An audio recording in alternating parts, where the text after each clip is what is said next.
Well, yesterday we started our Advent blocks, the countdown to Christmas, and hearing about the greatest story ever told.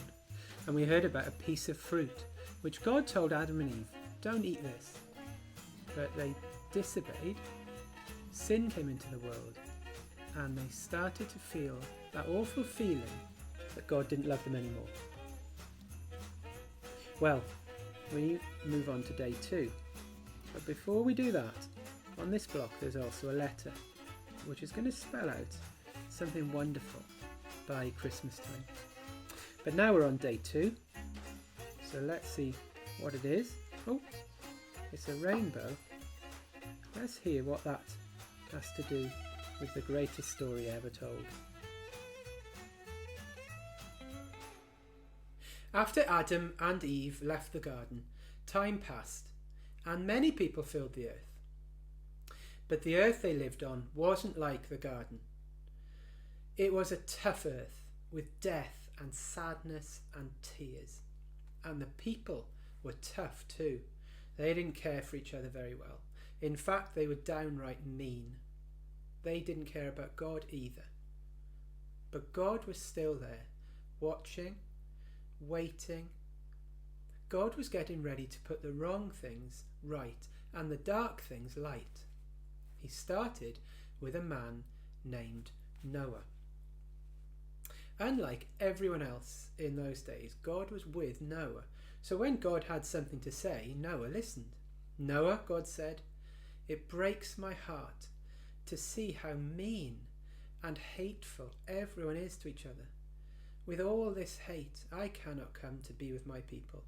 So I'm sending a storm to wash away the hate. I'm going to start over. It's not going to be easy, but listen to what I say. I'll be with you, and that will be okay. That was the plan. God told Noah to build a really big boat called an ark for all of his family and for all of the animals. After Noah got all of the animals and all of his family on the ark, he waited and waited and waited. He began to wonder if he'd heard God right. The sun was shining and all Noah's neighbours were off doing their jobs as normal. But then one day the sky got dark. God shut the big door of the ark and he opened the big windows of heaven. Rain came pouring down like no one had ever seen. It came up from the ground too. In a flash, water was everywhere. And there was no time for anyone else to build an ark or a boat or a little raft. The whole world was flooded. Noah and his family were on the ark, scared and lonely. They waited and waited and waited. But though they felt lonely, Noah and his family weren't alone. God was with them.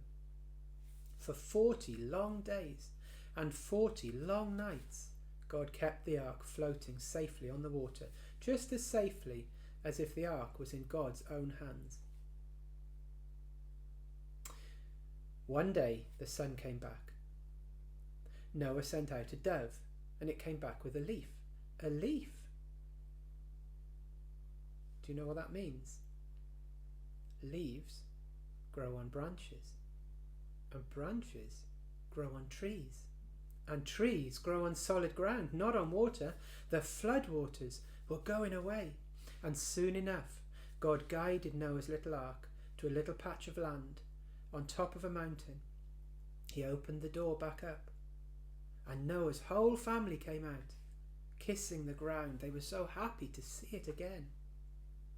God was faithful to Noah, even when it was hard, even when it started for 40 days to rain, even when he waited and waited and waited. God was with Noah.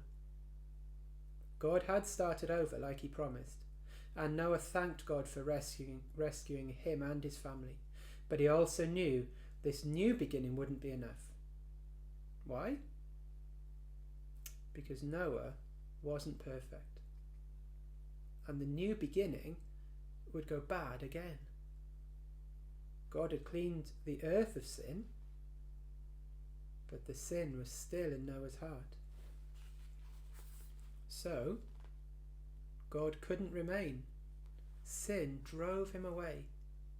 So Noah and his family began to hope and pray, God, will you come back to stay?